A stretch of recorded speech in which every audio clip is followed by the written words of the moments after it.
Hey guys, Philly here. Welcome to DSR. There's a lot of questions upon confusing of how to make your Digimon grow strong from the scratch, especially from the eggs up onwards. So today I'm gonna show you how the system in the DSR works.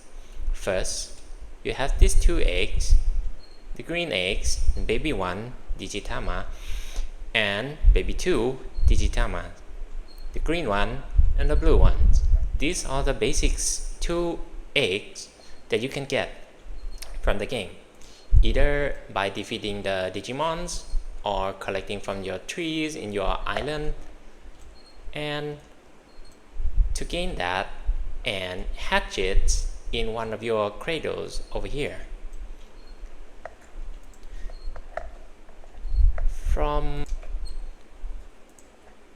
DSR World Wiki, you can see in the bundle only, there's a list of these eggs that you can see over here. Baby 1 Digimon, there's 19 resolve of what it will turn into. There's baby 2 Digimons of what we turn into. These are the basics rookies that you can get from the game for free. As such, after you have hatched them, you can see these three bars: the growth index, satieties, and satisfaction. If you hold over here, you can see the weight information, these stats, and the percentage of what you're gonna get. Over here, you can see the evolution trees of which this baby Digimon will turn into on this next evolution line. So, what's the difference between the baby 1 and the baby 2? This hatch as a different stage. This green one hatched to baby 1, which takes 3 days to grow into the baby 2, and takes another 3 days to grow into the rookies. As you can see, my Tokomon here, he is at the evolution stage of baby 2, so his next evolution line will be the rookies. You can interact with them daily by playing with toys. They are the basic toys, the more advanced toys, and then the premium toys that you can get from the crown shop itself. The food item, however, they increase the satiety and the weight of each on the stats. The fruits will give 2 types of stats, and the shakes will give only 1 type of stats. As you can see over here, if I hold over the stats, you can see there's all 5, and each of them is 14.286% of getting those stats. So let's feed some. If I feed, let's say banana, then I feed 5 bananas. You can check the stat. You can see all of that 5 banana turns to the 10 STR and 10 SPD. As you can see, the previous one is around 16%, right? And now it's turning into 27% of both stain and speed, and the rest is got deducted to 9%. The more you feed, the more you're gonna get towards the stat that you want. It doesn't mean that if you feed to the certain weight, then you get the stat points. What I mean is, if you look at the rookies over here, there will be the basic abilities or the basic stats that they have, and then there's potentials, the baby corrections. These two will gain into will be needed in case of evolutions. At some certain point, you might need to hit the percent to be able to evolve into mega form or other form that it requires. So the growth index is the value that it takes for them to grow into the next stage from baby 1 to baby 2, it needs the growth bar to fill out to 100. Baby 2 into the rookies that need the growth bar to fill up into 100 also.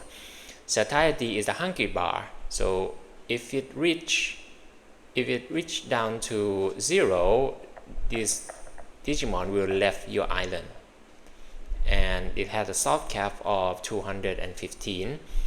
The more satieties you have, the more passive satisfaction percent is gonna get per 3 hours. Each of the item has a different satieties gains. So as you see from Halabong Shake over here, it's increased the satiety by plus 25. However, with the fruit that we fed is the bananas with increased satiety by 15. So it's a huge difference there. However, there is more items that you can feed, especially in the VIP shop, that you can get the satiety of 20 and the weight of 10. Let's see, there's max speed, intelligence. There should be strength somewhere here. You gain 10 strength and 20 satieties. So we have fed the bananas, which gain 2 speed and 2 strength and 15 satieties. As I mentioned early on, if you play with them with toys like this, you can see it increase the growth index by 25, minus the satieties or the food gauge by 10, and satisfaction goes by 5%. This may go up by 40%, and growth index is 100. So they will evolve instantly after you play with them. Let's back into the starting village. There's 2 NPCs that you should know upon the baby corrections and how to raise your Digimons. So the first one is Chef Swanmon over here.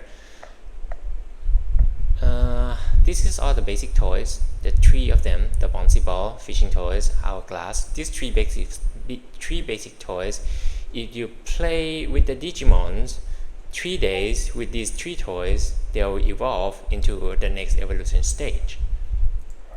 These are the basic food that you can get around here, but basically you can get this from your trees every hour now and then. His position is over here. So let's move on to the next Digimon that's very important to this baby corrections. Let me switch into other Digimons so you can see it clearly.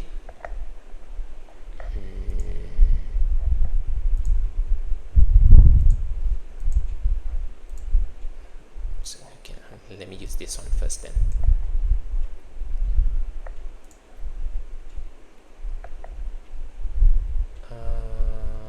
Okay, maybe this one will help.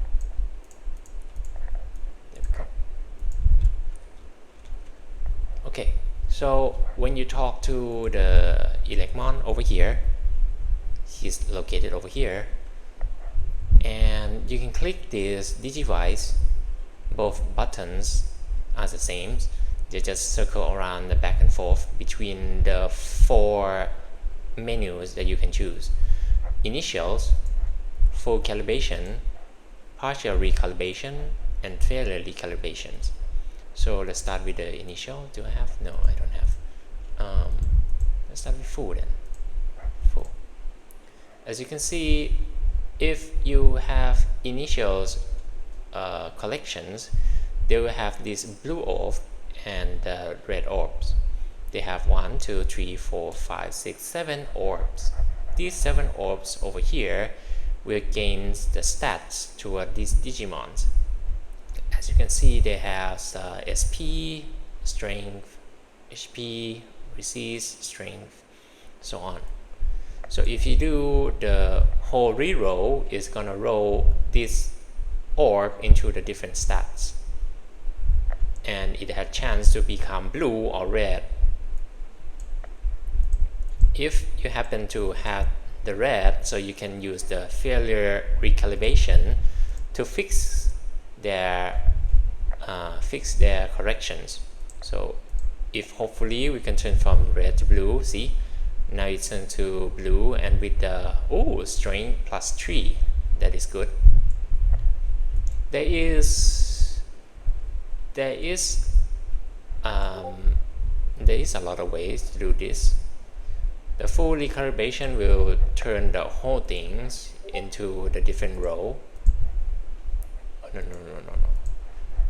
And then failure, as mentioned earlier, turn from red to blue. And then partial recalibration, this one will turn adjacency. As you can see here, is HP and receipts. Turn the adjacency in row it into another stats. So right now it is HP and receipts. Let's see what we're gonna do. What we're gonna get. We got receipts. We got max HP. Okay, it's worse than before. Yeah, sometimes it happens. Max HP 2, speed 1. So you can use this item. It's called broken 0 unit to reroll as much as you can, or as what you needed. Okay, so that's it. Why do I need to show you these baby correction? Because these 7 orbs will 100% become all blue when this gauge that we talked about it earlier, the satisfaction, reach 100%. So basically you got all of that 7 orbs turned into blue, and that all 7 orbs had the chance of this percent of what it will become. As you can see, there's a chance right there, probabilities. It could become 1% strength, it could become 2% strength, 4%. And each of the stat has a maximum of 14%. So you can have the strength as a maximum of 14% strength. From the baby correction, you cannot get 15. It's only limit at 14. And the rest you can get from, and you can get the other stats. So that, however, is cover the baby corrections. Now let's move on to potentials. Potential is the bar over here that you can get. You have to unlock from the rookies, champions, and ultimates. You use this item that is called potential shards. You use that to unlock this block. After you unlock it, then you can fill it up with potentials that you roll. You can create 1, will show up over here, or you can create 10, of which is your randoms, and that show on 10 at the same time. This row, however, has a maximum of the 4%, unless you are trying to use another materials, which can be get from the story or even the events. This type of items called the policies. These policies will have the unique ability to turn the next row into something that you want. Like, for example, here, the next one you roll is going to become 4% of whatever stat that is going to roll up for you. For here is a strength fixed policy, so the next one will be strength, but the percent is randoms. Or you can get the exclusive one, which is like here is 5% defense fixed policy. So if you use that, then it's gonna turn into the 5% defense. So let's take a look over here. Let me use 5 of these. So you can use the potentials here. You can slot them in like here, and then you can create. And it'll give you a receipt over there. You can use even more. If you happen to press create 10, it will create 4 of these resistance, and then the rest of the 6 will become something else. So make sure to use them wisely. So that is the needed information between the potentials and the baby corrections. Now if you press U, you can search of each Digimon that you need, and then you hover on their names. You can see over here, like by Humon, you can see the needed strength to do the evolution into makers and the extra items. Some of the Digimon that is a normal one that doesn't need anything, it would need the evoluters. This one you can get from the quest itself, from the events, and you can craft after you finish the real world map of Odaiba entrance. This one. After you run the mission and the main quest up to here, there will be main quest and side quests over here that you can get evoluters recipes that you can craft, of which you need to level up your proficiencies to able to craft them. This is all the items that needed to craft the evoluters that you will use to do the evolution for your Mega Digimon. So that's about it. I hope this giving you some information for to make your life easier, I suppose. So if there's something more you want to know, please tell me in the description below then. Bye.